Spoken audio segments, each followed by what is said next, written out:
circle. Be a shot and a goal! Head over tea kettle and then goal for the Tigers. And it is 2-0.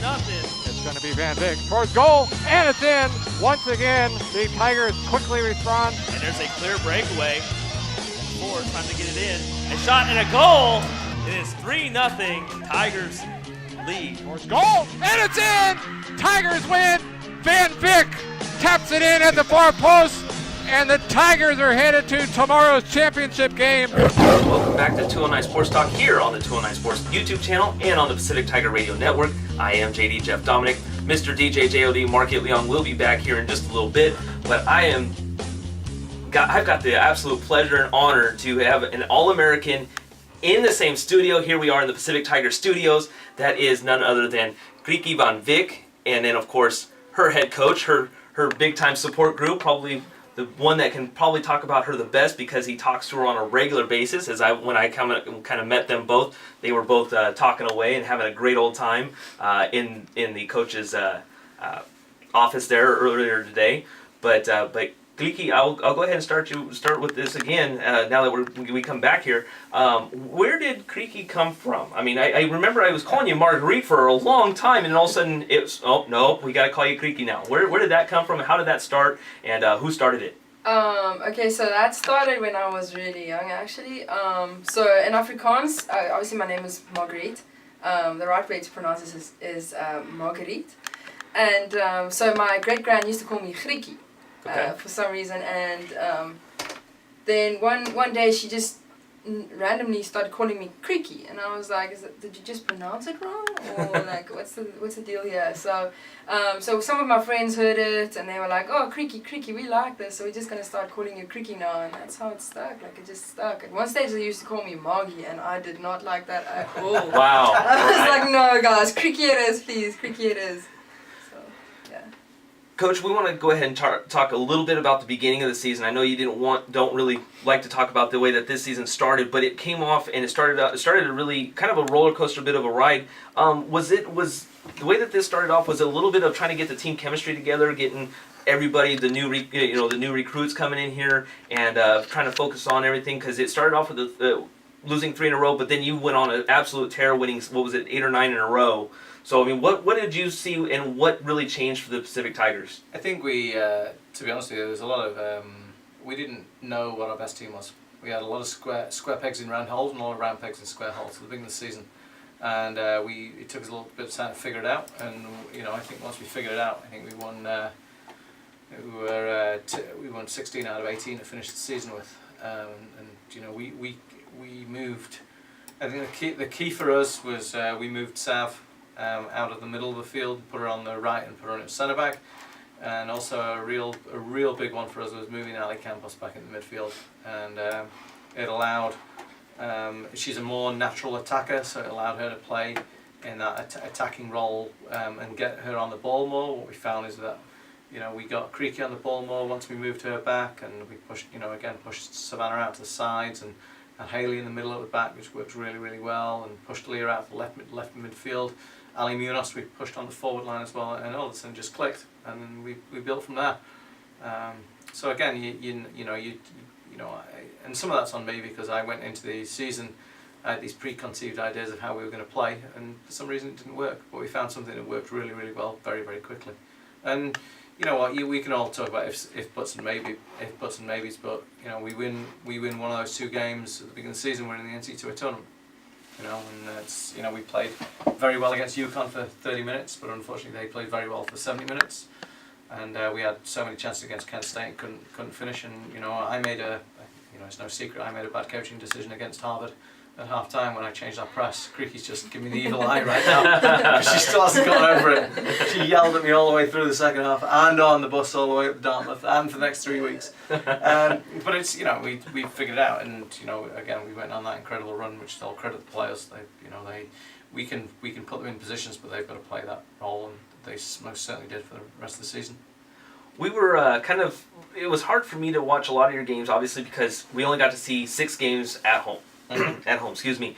and of course the tournament was here. That was awesome. So I was able to catch a lot of that, whether it be on the respective channels, the AEC conference channel, or whether it be on the PacificTigers.com. But how many is... You kind of announced your schedule a little bit. Are we going to see, is it the same kind of idea that there's only going to be 6 home games? And I know a lot of it is because a lot of this is, field hockey is more prominent on the East Coast, so I get that. But are we going to see a lot more home games, or what's the plan there? I think I can confirm right now that opening weekend we've got Michigan State, Missouri State, Syracuse, then we've got Harvard at home, and then we've got somebody else at home who I'm not in a position to confirm yet, so that's 3, 4, 5, and Plus then you've got the conference. 3 conference games, that's 8, plus 1 more. I think it's somewhere between 8 and 10 home games next year. Oh, that's awesome. So it'd give people a lot of chance to see us. But you know, we have a problem that the big teams don't want to come play us in Stockton. You know, so it's like, you know, until we prove ourselves that we've got to go and play these teams on the road. And I give Syracuse a lot of credit because they've been out once and played us already, and it was a very, very even game. They won, and that was the year they won a national championship. And they've taken a plunge in that they're playing us, and we've taken a plunge in that we're playing them twice next year. They're gonna come play us here. First weekend of the season, we're gonna go and play them at Syracuse the last weekend of the season. And they're one of the best 2 or 3 teams in the country. Kriekie, how have you been able to transition the playing a lot of away games? I mean, there were once again 6 only home games, and of course you want to play in front of the home crowd and really have a good showing. But what have you been able to take away from playing a lot of games on the road? I mean, it's a definite tough task. Yeah, it is very tough. I mean, flying up and down, and it's a little bit of a jet lag involved. I mean, especially when we played Harvard. I mean, I don't know if you guys watched the game, but for me, it just felt like the goals were very tired. But we talked to Andy about that, and he said we're going to make a little bit of changes with that, maybe fly a bit earlier or something, yeah. But no, it was hard. It was really hard. But coming back and playing on the turf again, it made it so much more like worthwhile, because just having the home crowd for the America East tournament, it was great. It was worth it going on the road and coming back and then playing on your own home turf again. How is it being coached by head coach Andy Smith? I mean, that's probably the biggest question I'm going to put you on the spot on. I promise you. Do you want me to leave? Just because he's here, no. I think she's going to be completely honest about this.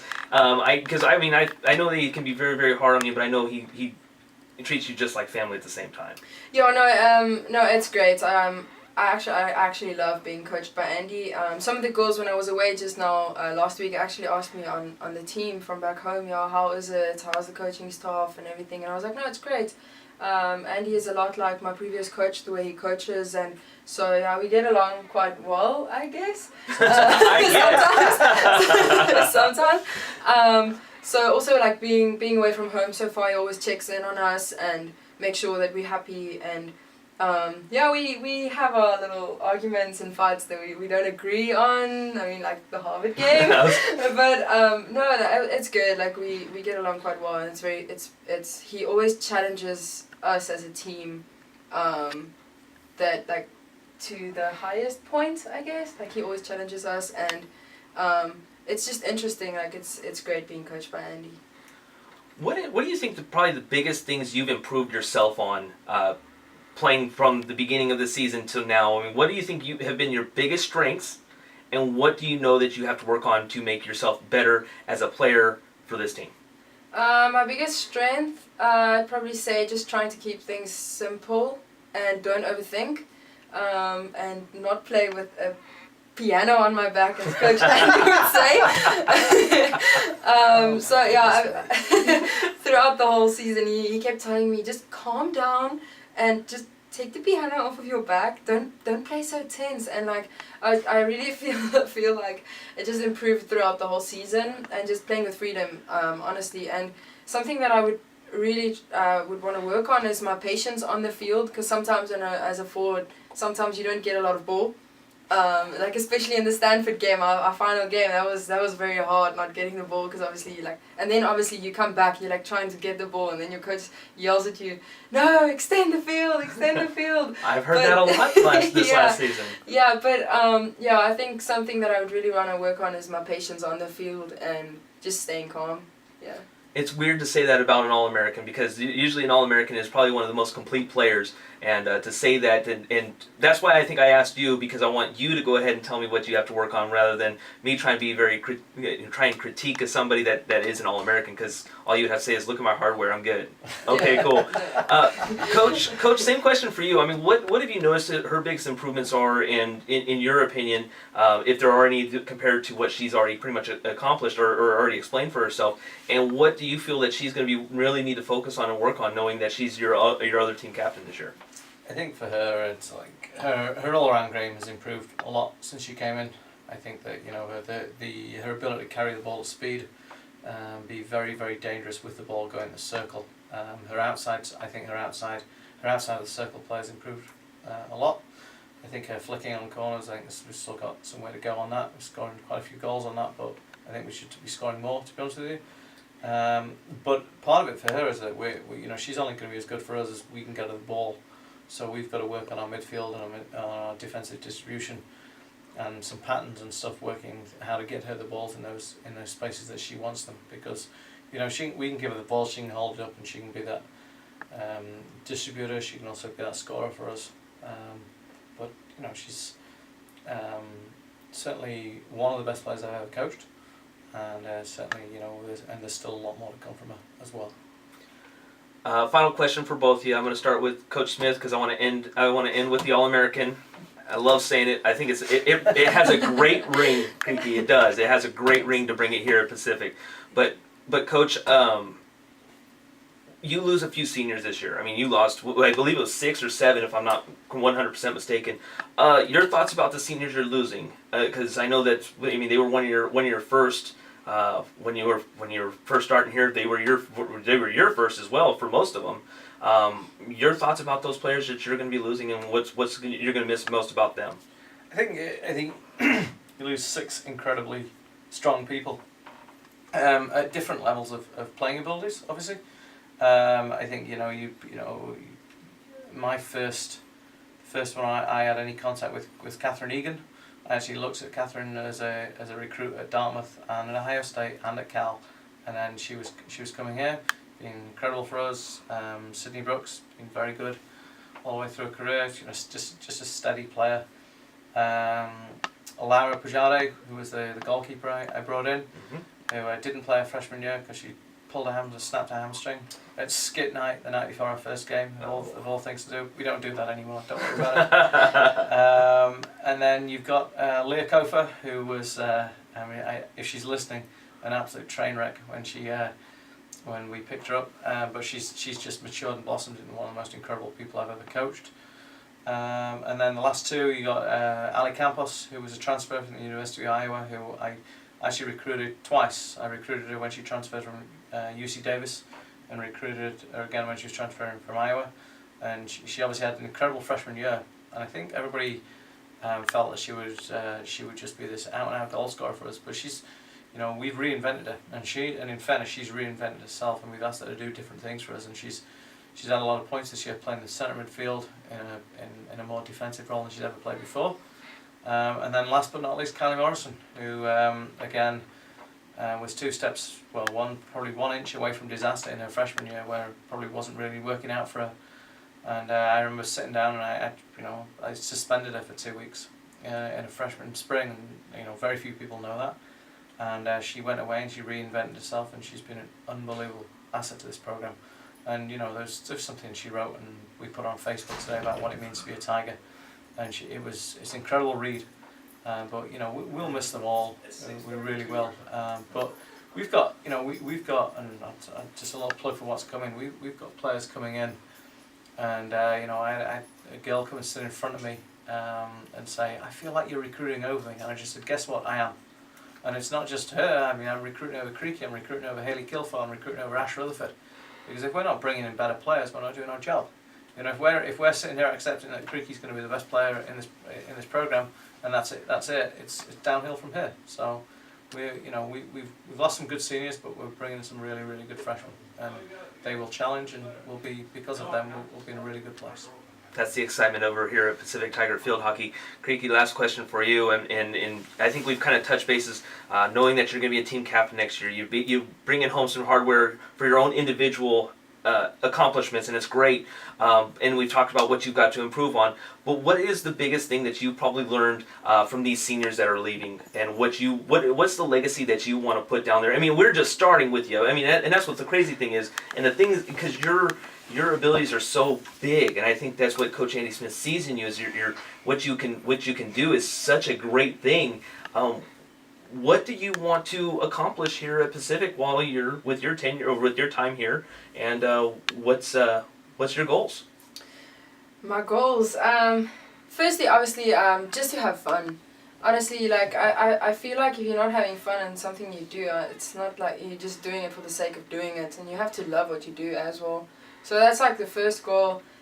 Secondly, to always just put my teammates first on the field. You know what I mean? So just always backing the team, back your teammates. And like thirdly, just following the process, just playing the game plan that Andy gave us to play, and like fourthly, just play every single game as if it's our last game. That's basically my goals for the 3 years at Pacific. I love it. I love it completely. I mean, I know she could have put a national championship out there, and I'm sure that the coach would have loved every minute of that. She could have put her schoolwork in there, and her parents would have loved that. But and I know they're part of your goals too. I wouldn't go there. I mean, it's just Thanks for reminding me of that. I know they're on her list. I'm 100% positive they're on her list for you. But we're going to go ahead and step aside. My name is Kriekie van Wyk, and you're listening to 209 Sports.